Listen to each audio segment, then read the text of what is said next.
Hello there and welcome to episode 20. Yes, that's 20 of the Tyre Kickers, the classic car podcast you can listen to while greasing a nipple. In this episode, is there a perfect classic car daily driver? If so, what is it and why aren't we driving it to work? And Bristols, let's give them a good long look and ask, why are these hand-built classics just so classy? Plus some auction picks, some classified choices and some hot forecourt action. It's all on show in episode 20 of the Tyre Kickers. So we've had a question in from listener Felix Hammer, great name. He says he used to know a guy in Lewisham in London who daily drove a 60s Lotus Elan. High risk in a Lotus. So Felix has asked us the big question. Can a classic be a daily driver? Okay, so that's a big ask for a 30, 40, 50-year-old machine to do the daily grind. Is it still possible? I mean, my daily, for example, is a BMW 4 Series. Yours, Max, is a modern Land Rover Defender. So could we swap those out? Could we substitute them for something classic instead? Well, I reckon so in certain circumstances. In London in the 90s, I used to have a 1971 VW Beetle, which was wiped out by a Routemaster bus. Then a 1973 BMW 3-litre CS, and also a 1972 Series 2 E-Type. Now, it's the 90s. They were a lot cheaper, but they were parked on the street. Plus, I only rarely use them. So I reckon we could probably buy something to swap for our daily wheels that's classic and cool. All our picks, Max, have got to be able to do certain things, okay? For a daily driver, you've got to be able to go on a motorway for a start. It's got to be able to reach 70 miles an hour and maintain it. That's wiped a few out. Not just on a hill. Without bits shaking off into your lap or you as the driver worrying that something's going to blow up under the bonnet. So that's the first thing. Second thing, it's got to be able to stop within a reasonable amount of space. We're talking cars with pre-ABS here. Okay. Preferably when you slam the anchors on as well, it'd be helpful if it didn't veer off to one side or the other. Right. And didn't lock up too much. So we need decent brakes. Headlights. Now, they need to be able to light up the road further than a couple of torches. Okay. So that's my car out then, isn't it? These are quite big asks, aren't they? Yeah, and not look cross-eyed like mine does.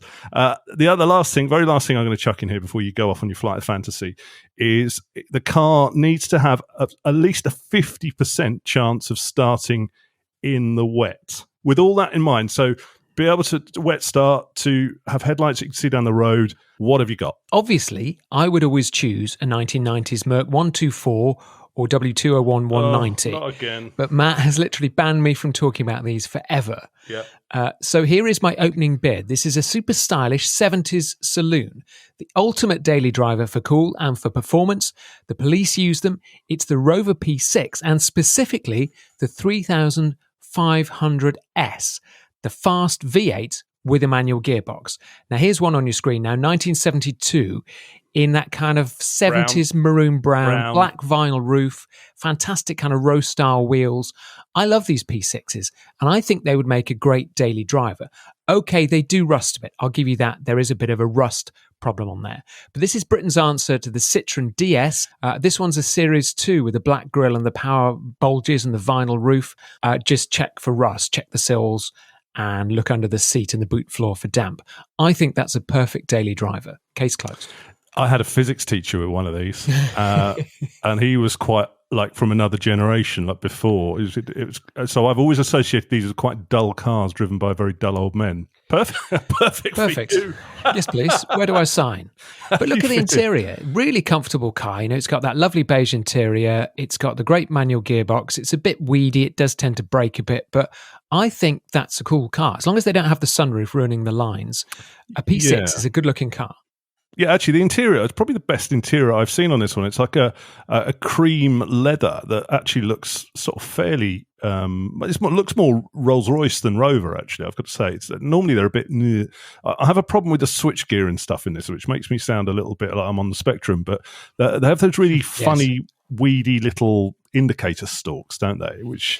Yeah, but they do feel really nice. They've got a really nice tactile feel to them. It just feels like quality. It's not like a kind of like a great big clunking thing you do. It's just a delicate finesse.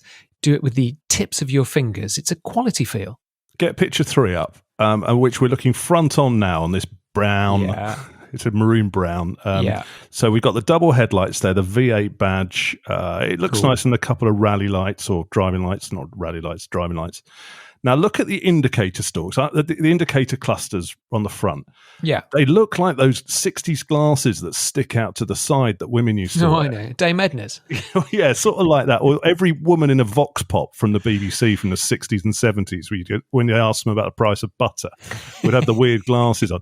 And I just think it makes this car look dated. And when I think of that and my fusty old physics teacher and the horrible switchgear, it puts me off them. I don't buy that this is a stylish car. It might be cool with a V8, actually, and probably worth a go. I don't think this is sexy, this car. I don't think I'd want to be daily driving it, thanks. That's a disappointment. As usual, you're quite wrong. I remember them from the police days. If you stick a blue light on top and turn the headlights on and get it coming around a corner on the door handles, it looks cool. It's got a little bit of a sinister feel to it. I think the P6s are undervalued at the moment, particularly the V8s and particularly this 3500S, because I'm going to look at the price and I'm going to shock you, because that price is just $13,950. Great condition V8 manual. Bit boring, bit British. I'm going to move you across the channel and go to France. Something a bit more kooky from the 70s with a bit more style. A Citroën GS. This particular example here is from 1978. Air-cooled, kooky, that DS-style hydropneumatic suspension where you can drive on a flat tyre or just you can drive with three wheels if you like. And one of these cars that I spent my childhood driving around in, and this one's pretty spot on the same. Light blue, with chrome sort of steel wheels with chrome hubcaps on, big headlights at the front, and sort of a weird.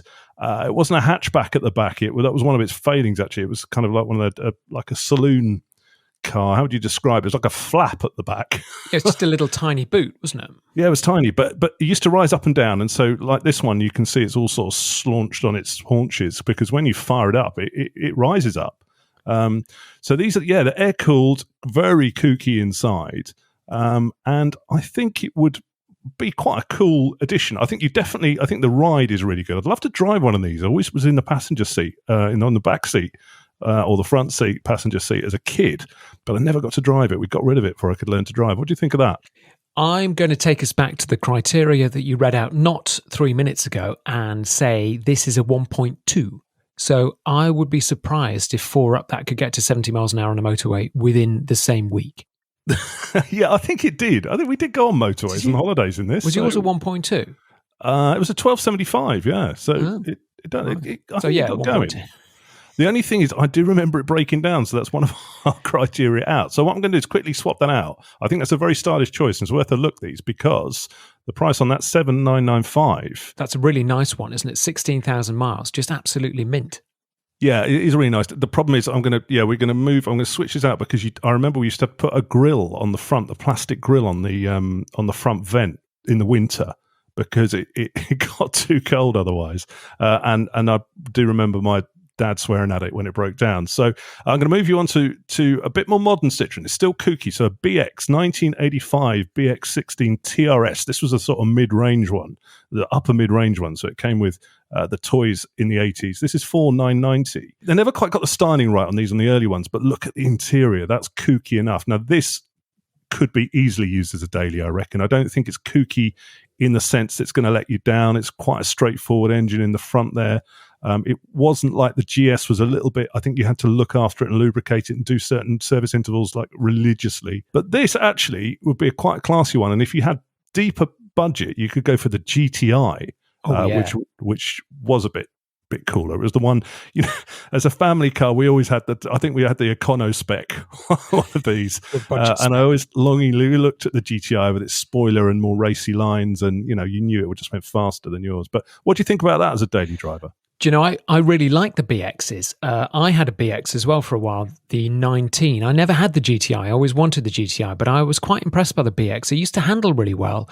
I do remember the engines were a bit coarse and agricultural, but as a design, it's quite a futuristic looking car. And even now, it stands out as a very modern design. I think a BX is quite a good choice.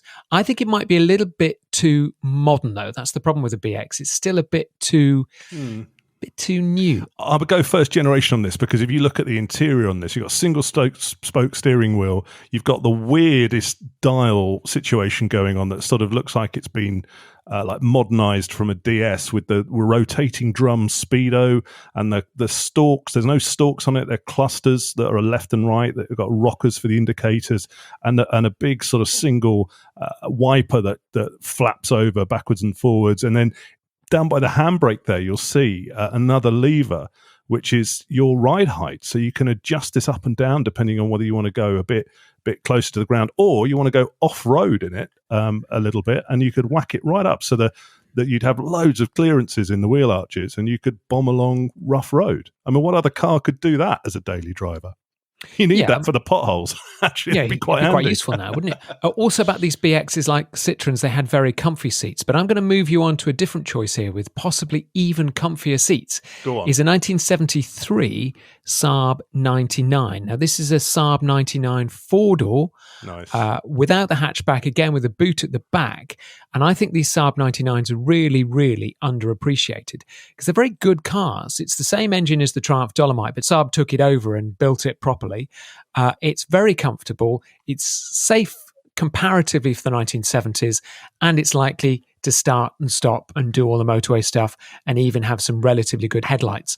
Saab 99s, what do you think about them? I am warming to Saabs, actually. I always sort of never really paid them enough attention, especially the later ones, but I'm warming to them now. I mean, I would go the model after this, but do you think this is really going to, this is 1973, do you think that's going to start in the wet? I know they've got a reputation for it, but that's quite an old car, isn't it? Yeah, but it's Swedish, isn't it? So it's going to be used to some cold weather. This is the slightly later one, and they'd taken over building the engine and bored it out to, I think, to a 2-litre. So this is the 2-litre version of it, and it's a better engine than the Triumph 1.7. I'm not sure whether this is a daily. It's not going to. Not that it matters what anybody else thinks, but I think if you're going to run a classic daily, it does show a bit of commitment. This is quite a boring design, though, isn't it, for a classic? So as much as I love your MREG 1973 brown on brown Saab, I'm going to raise you something which I think I would probably use as a daily. Have a look at this. 1988 Saab 900 in red. And this is your classic architect's car. Right-hand drive, 138,000 miles. It won't be bothered that. 2-litre. Manual 5-speed, 4995. It's got that slope back. It's the 2-door car with a slope back. It's the sort of classic. If you think about a classic Saab, that's what apart from the kettle one from the 60s, this is the one I think of. And actually, I'd like to smoke around in that. What do you think? Yeah, I really like these. They are comfortable, they are strong, they're relatively quick. I mean, they're not that fast, but they're quick enough. They don't handle particularly well because they've got a bit of plough on understeer, but they do look good. And I think that you've picked the 2-door, which is the best looking one. So I think that's quite a good choice, actually. Is it a bit too modern, 1988? Is it just a bit too much of a cop-out? I think this is still you put the key in, you operate it, you drive it, you read the road. It's that sort of car. You're still going to have to pay attention in this. But I think once you get on the motorway and whack it in, it is 5-speed, isn't it? You whack it in 5th, it will cruise those motorways quite nicely. But I don't think it's got any annoying tech in it. It's certainly not going to beep at you, is it? Like a lot of cars do. So that's going to be a bonus. But it's got enough going on that it's modern enough that you can live with. And I think that's the key to a daily classic. It's got to be modern enough that you can live with it. It's not going to leak or break down all the things we've discussed. So I would be quite happy to rock up on this. I mean, actually, for the money, 4,995.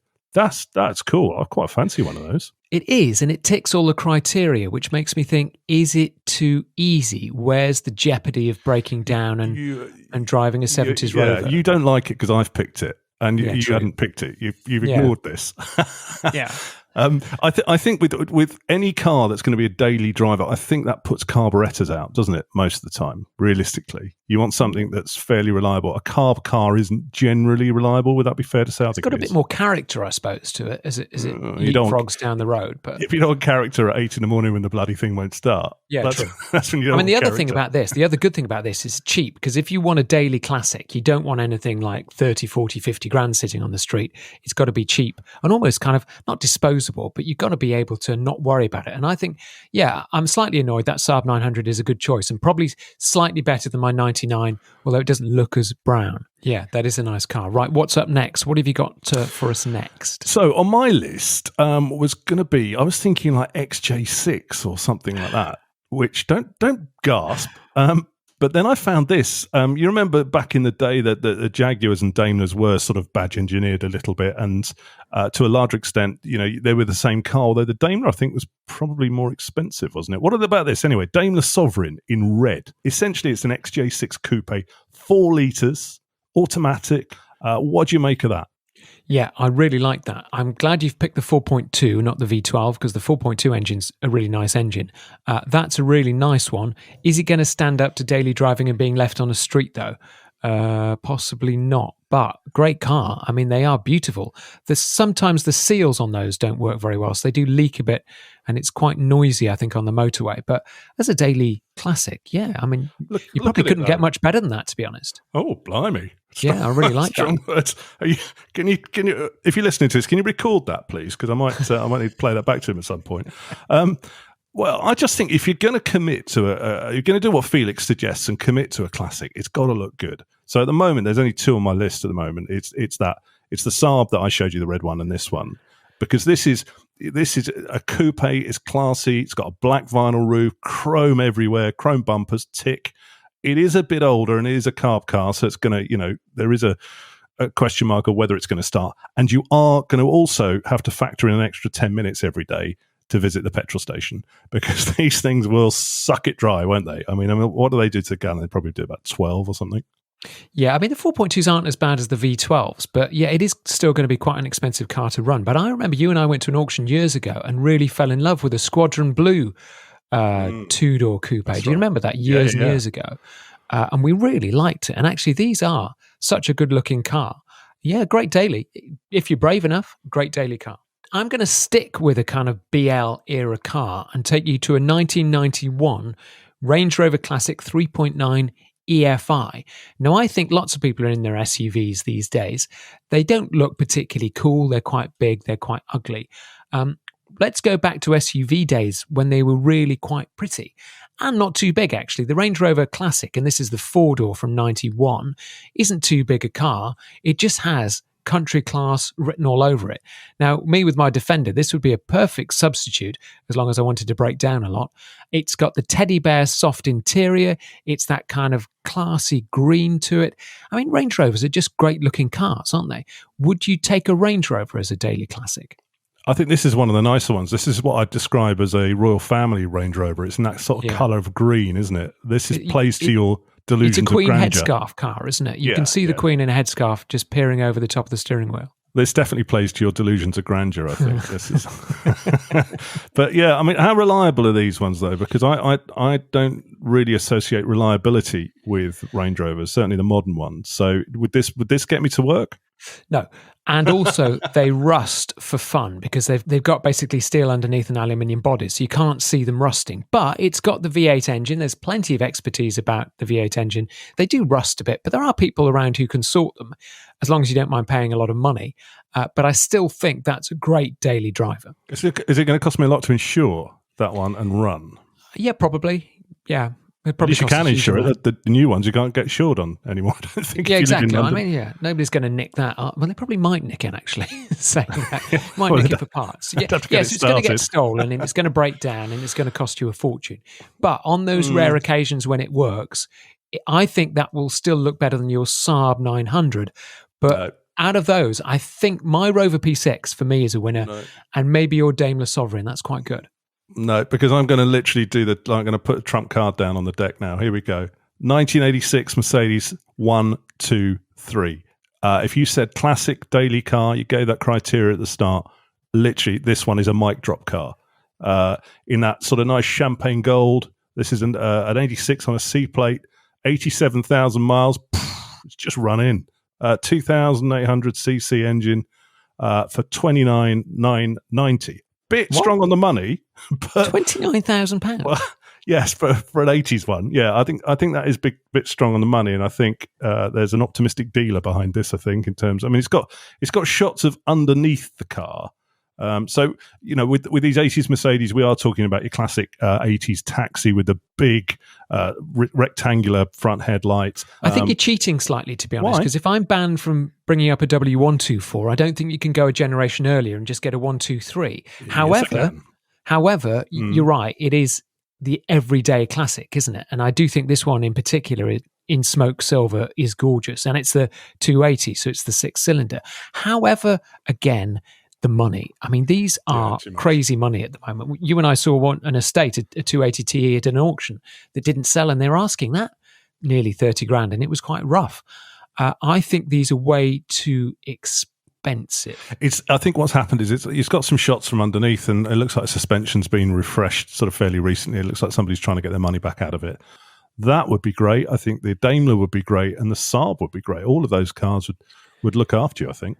All of your picks, that's what you're saying. Pretty much, yeah. So I think I've won that. Look, I'm going to flip this around. I was going to talk to you about this because we've sort of spent just a while talking about cars that wouldn't let you down. This is more fun. What about the worst cars to daily? What would let you down? What would break down? I'm going to kick it off with a Stag straight away. That's going to overheat, isn't it? That's going to be unreliable. What you got? I would go for a Princess 2200 HLS. Ugh. Yeah, I wouldn't even drive it. Maxi? What about Maxi? Maxi. Oh, yeah, but you couldn't. That's like I say, if you were going to show a bit of class by driving a classic around, you wouldn't want to drive a blooming Maxi around daily, would you? Probably not. No. Fiat. What about anything Fiat? Do you remember the 126? It was the sort of more rubbishy square version of the 500. It was knocking around in the 70s when they all wanted small cars after the petrol crisis. Electrical failure. Oh, everything was rubbish about that. But Citroens, they probably would let you down. C6? Citroen C6. C6. I know somebody who daily drives a C6. I think they're really nice. But diesels is a bit agricultural. Yeah, I think in that period. What about CX? CX would have been all right. I'd put CX with a BX, actually. Yeah, true. Here's one car you would not daily. I think it's Italian for do not drive on a daily basis. Alfa Sud. Oh, no, it's Italian for rust, isn't it? Rust. And also try and find one. I mean, there's just so few around. That's true. 2CV? Hippie. And what about a car that you've had? A Beetle? You've had one? Would you daily it? Yeah, definitely daily a Beetle, as long as you're probably not going on the motorway. The irony now is that cars are so tech heavy that it's actually the tech that will stop you moving half the time rather than the car. But then you have to chuck it away. Well, you do, yeah. So I think you need to be a little bit more committed, don't you, I think, to run a classic car as a daily. So, yeah, great suggestion, Felix. Thank you for that. So just to be clear here, can I not mention the W124 Mercedes Saloon at all? No, you can't. No, you've had your go on that, and I've done the mic drop. It's a W123 all the way. The Tyre Kickers with Max and Matt. So you may have seen our Instagram post this week. The judges at the Independent Podcast Awards decided a show by two blokes talking about the spec levels of an Austin Maxi wasn't worthy of an award. And they were probably right. I know. The trouble is we sort of, before we got there, we thought our chances were low, didn't we? And then we got there and sat down and got excited. We got excited because we were sat in the rows of the winners row. Yeah, we were on the same row as all the winners. Basically, everybody who won was on our row except us. It was like when you're stuck in the theatre or the cinema and everybody wants to go for a wee. We had to keep getting up to let people out. And we thought, hold on a minute. As ours was coming to be announced, I was kind of nudging Max saying, get ready. Maybe we're getting up there. And we weren't. We weren't. When we were listening to the descriptions of the podcast we were up against, there was lots of things about, worthy things about mental health and people's relationships and history.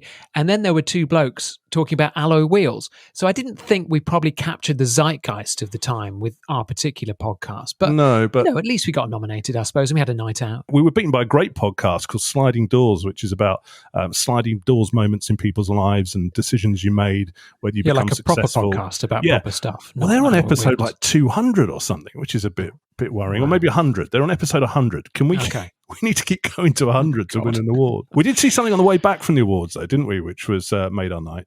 Well, this is the point. I mean, we got to spend a day together, which is quite good because it started off quite well, and then it just ended up in argument. By the time it was 11 o'clock at night, we'd had a few drinks. We were in the Uber, and we drove past in London near Exhibition Row a Cadillac Eldorado Biarritz, which I absolutely love. I mean, I just cannot get over how much I love these Cadillacs of the 70s. You thought it was ridiculous, and I've just got one up on your screen here that's for sale in this country.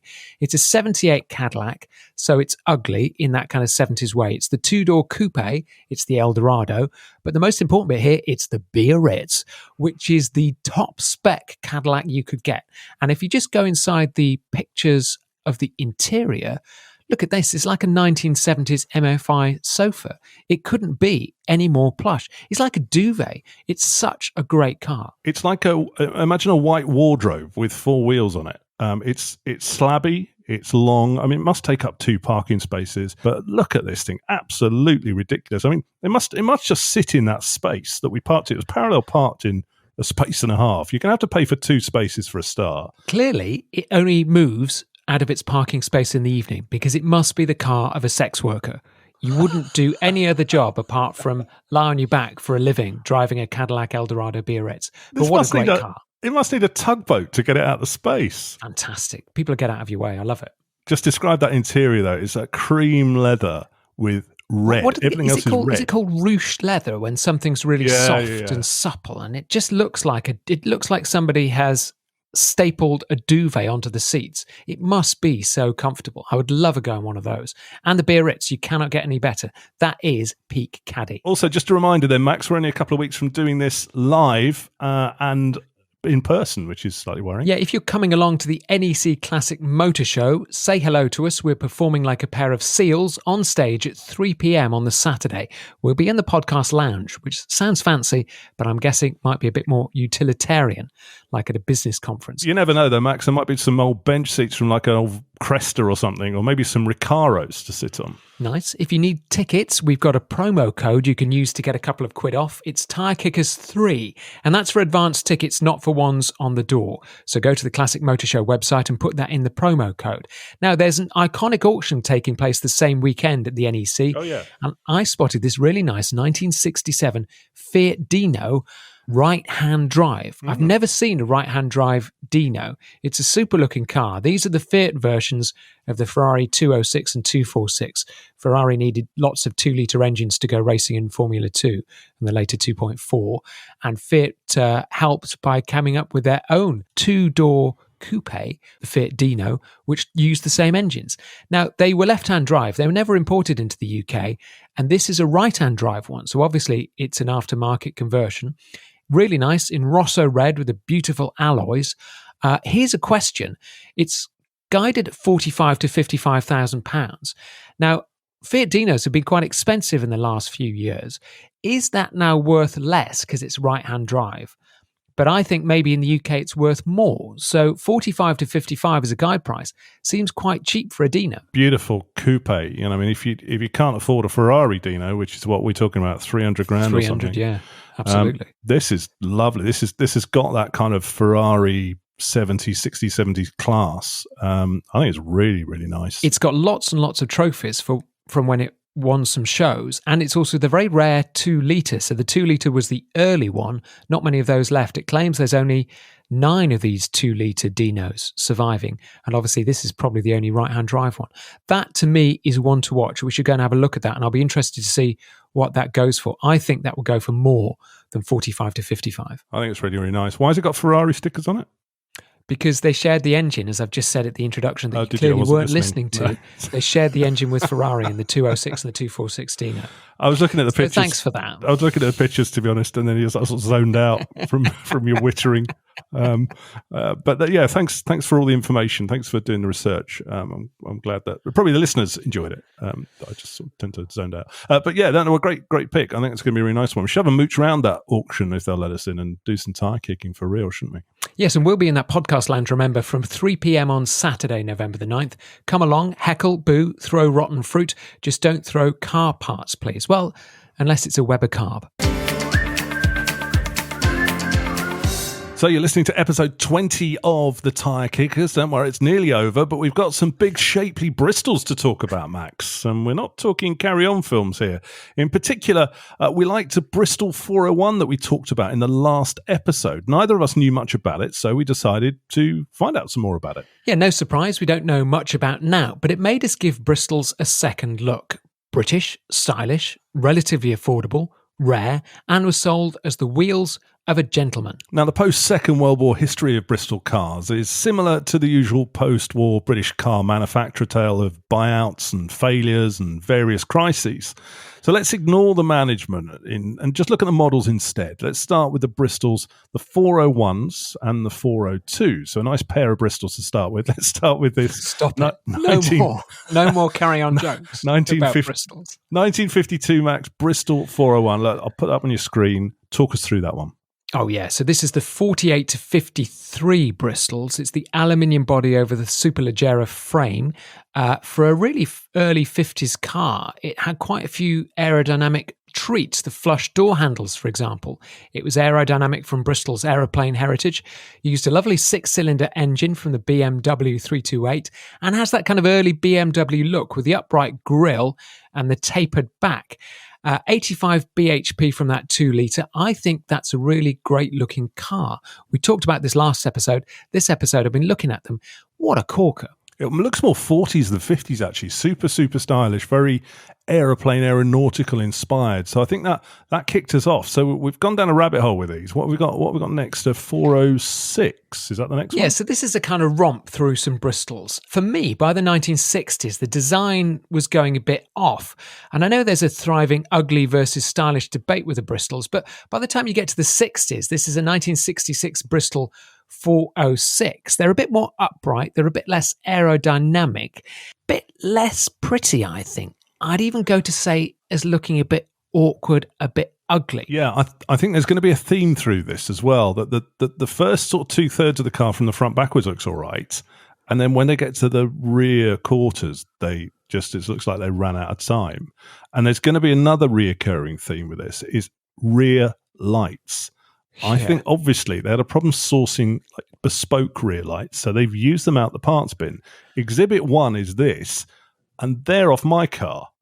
they're off a Hillman Hunter and a Sunbeam Alpine. They're the long sort of oblong light cluster. Now, these are straight out of a parts bin, I think, and we'll see on cars that come to follow that they get worse. But yeah, it's a shame, really, isn't it? Because it's sort of a bit ungainly, isn't it? This is a 1966 car. In 1966, Lamborghini gave us the Miura. Bristol gave us this slightly awkward high cabin 4-seater Hillman Minx rear end. Yeah, although I think the Rolls-Royce Corniche did it a lot better. It's just starting to be a bit too ugly. Apart from the rear light and front light styling, I think overall this is not dissimilar to something like an Alvis, like a TD 21. So I think this would cut a dash in London as a gentleman's car. And these cars feel like they were pitched at a very male aristocratic market. And I think they lost their way potentially after this. But I mean, it's certainly classy from the inside, isn't it? Yeah, it's all right. It looks like it's been designed for somebody to wear a trilby inside, whereas you just look at the other designs of, say, the Corniche did that better. The Jensen Interceptor did that kind of gentleman's coupe better, I think. You know, the Aston Martin DBS and the V8 Vantage the V8 Vantage did that kind of gentleman's coupe better. I think this is where Bristol started to lose it. So where are we going with our Bristols now? This is not going in a great direction, I've got to say. Where are we off to now? 411, 411? Yeah, the 411, the 412, the 1970s, not bad. But then we get to the 1980s. Now, look on your screen at this. Ooh. Oh dear, oh dear, oh dear. That? The Kit Bristol Beaufighter. It does look like one, doesn't it? When you look at how beautiful the 50s 401 was, aerodynamically shaped, all Bristol's design, Bristol's own design, then you look at this Beaufighter. I mean, it's just a flat, large slab of ugly 80s car design. It sort of looks like a Reliant. Yeah, it does. Sort of what was like a Scimitar or a slabby? What that slabby Reliant? Basically, we're looking at. Yeah, it was the Scimitar, wasn't it? Yeah, let's just describe what we're looking at. It's a slabby, very slabby 80s car. It looks like a sort of convertible, but it's not. I think it's a Targa, isn't it? Sitting on what look like Mexican hat Mercedes wheels with double headlights at the front, but not very stylish. Everything's very square and rectangular. And hold on a minute. Where are those rear lights from? They look like they're off a They'll golf. come from a variety of places, won't they? Is that a Series 2 Alfa Romeo Spider lights? They pick their lights from all over the place. But again, it's not good from any angle, that's all, is it really? This is where Bristol started to design cars for itself and forgot about they had to sell them, because only 30 Beaufighters were made, I think. And they did have great big American engines, so they were quite exciting. They were quite quick. But just the styling went completely wrong. I've got to say, the interior, though, they've still had it knocking it out of the park with the interior. I think that looks great and classy, and you'd like to sit in there despite it being 80s. But yeah, let's move on. Does it get better or worse? It's not going to get better, is it? I think when you've gone from the 401 and then you ended up with a flat Beaufighter, what have we got now? The Bristol Britannia. Now, I think those rear lights are from a Bedford van. Yeah, they are.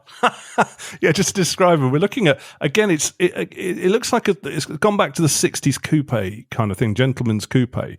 But round the back, and this seems to be a common thing, round the back of them, you go, what have they done with those lights?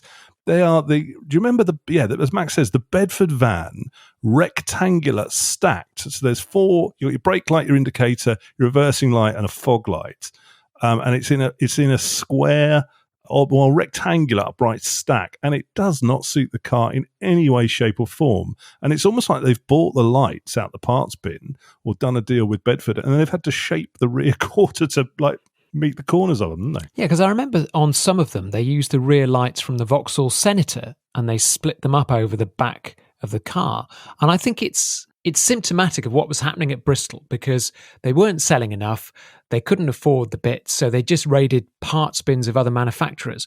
And just gradually the cars got worse and worse and worse, which is a real shame. And then if we get to this one, this is a Bristol Blenheim. Now, if you look at the rear lights on this, and it sounds like we're fixating on the rear lights, but this is what it's about. If you look at the rear lights on this, what car did they come from that you used to drive? Well, I can tell you, yeah, straight away. They're off a early 2000s Audi A4 Avant. So the Audi A4 Estate had these, they were quite a stylish kind of rear light cluster. You spot them a mile off, and it's wedged onto the back of this. It's kind of, to describe this car, again, a coupe.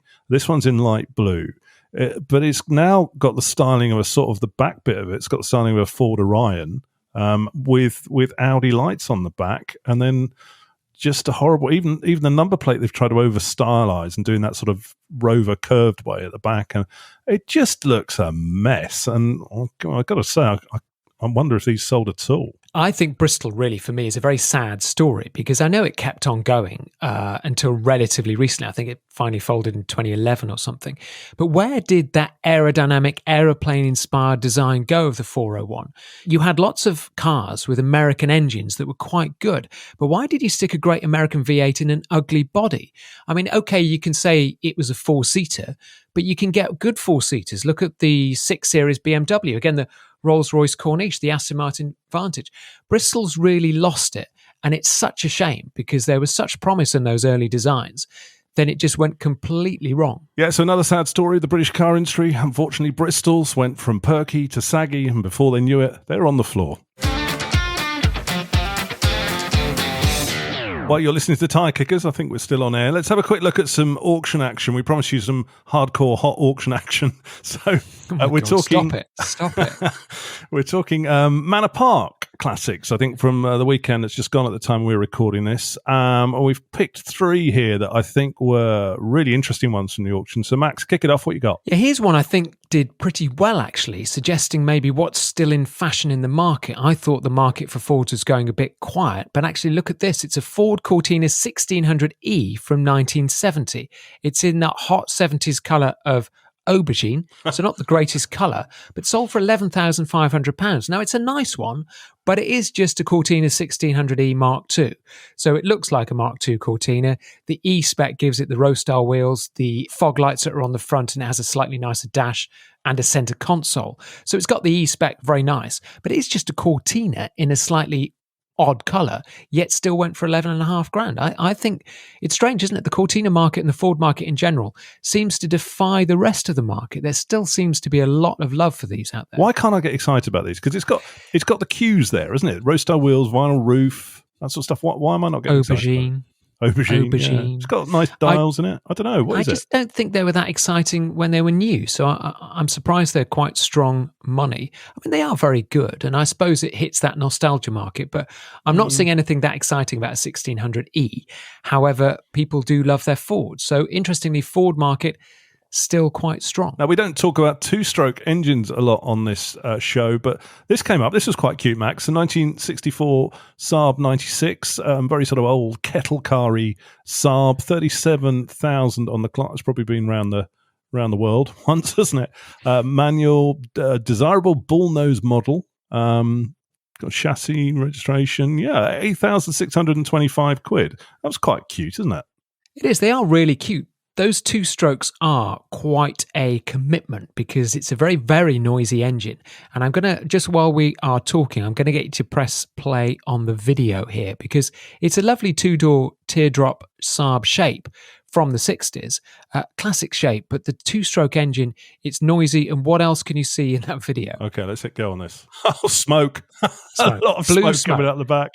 I mean, it's a two-stroke. I hate to say the word lawnmower, but it's a lawnmower engine. So I think... Oh, my God. Yeah, I mean, it's just pouring smoke out of the back, isn't it? It's like a James Bond gadget. It's not just a two-stroke engine. It's just bleeding blue smoke. It's literally like his own smoke machine, isn't it? And it's like blue-grey smoke piling out. It's obviously when it's cold because they've got some shots of it going on a bit. I don't think it is. Later. I think it's all the time. No, it's gone now. Now they've warmed it up. It won't off. It'll be there. Trust me. Those two strokes, they're noisy and they're smelly. Oh, hold on. They are smelly. It was just coming. They were filming it from the wrong angle, and now they've come around the other side. It's still. It's like the Red Arrows, but slower and more grey. Yeah, those Saabs are really nice, but the two strokes are an acquired taste, and it's not a taste I would have, to be honest, because the engines are quite difficult to live with. Yeah, I think if you fancy a car that does its own smoke show, this is a good one. But it's sold. Somebody wanted it. It's 8,000. Somebody loves it. 625. Yep. And we've got one more just to spin in as well before we go. A Citroen 2CV. Citroen 2CV Charleston. So this is the special edition, I'm guessing, to shift them at the end of their life. This is an 84 one. 2CVs used to be a lot more popular than this. They used to go for quite good money. This one went for $3,000. Galvanized chassis, electronic ignition conversion. It's one of the French-built ones. Right-hand drive. I think that's quite cheap, isn't it? Because 2CVs are good fun. I mean, you have a laugh when you drive it. Yeah, like at the height of the COVID thing, people were asking like 10, 12 grand for these. This was one of two in the auction, and both went for one went for just under 3, and one went for this one just went over 3.1. This one I think was in better condition, so that's why I got a little bit more money. But this has got a galvanized chassis, which is the thing you should always look for in a 2CV or a Diane. Essentially, the whole car runs on what looks like a ladder, and that's the chassis. But they rot from the inside the chassis. So the way to improve that is to galvanize the chassis. And if it's had one done, it's usually good. The rest of it is obviously the parts are readily available and they're cheap as chips. That A series engine will run and run. It's a good daily classic. We talked about daily classics. A 2CV would see you right, I think. If you're happy with basic, that is the only thing I would say, and a kooky gearbox, because I think it's dogleg column that comes out from the dashboard. But I think. Am I right in saying first is kind of like down to the left, and it's a bit kooky. You just wave the wand around and occasionally you hit a gear, don't you? So sometimes you get some forward progress and occasionally it's backwards progress. But I think that 2CV is a really good buy. You drive that car down the road, people will smile at you. It is, everybody loves it. And you'll be having a laugh. That's one of the things about the 2CVs is you have a really good laugh because you're going slow in the straights, but you're going the same speed around the corner. So it's good and fun. they lean like crazy, don't they? It's very hard to tip one over, I think, actually, isn't it? Because you can throw it into a corner and it goes up on. It literally goes like a scared cat, doesn't it? As you go roundabouts. My advice on that: if it's $3,000 for a 2CV, buy it. You won't get anything as fun as that for any less money. So in this episode, we talked about classics that could get you to work on a daily basis and the ones that would jilt you at the roadside like a jealous lover. In the next show, we'll be recording this show live from the NEC at the Classic Motor Show. It's on Saturday the 9th of November, so come and see us live and direct. But for now, see ya. Bye.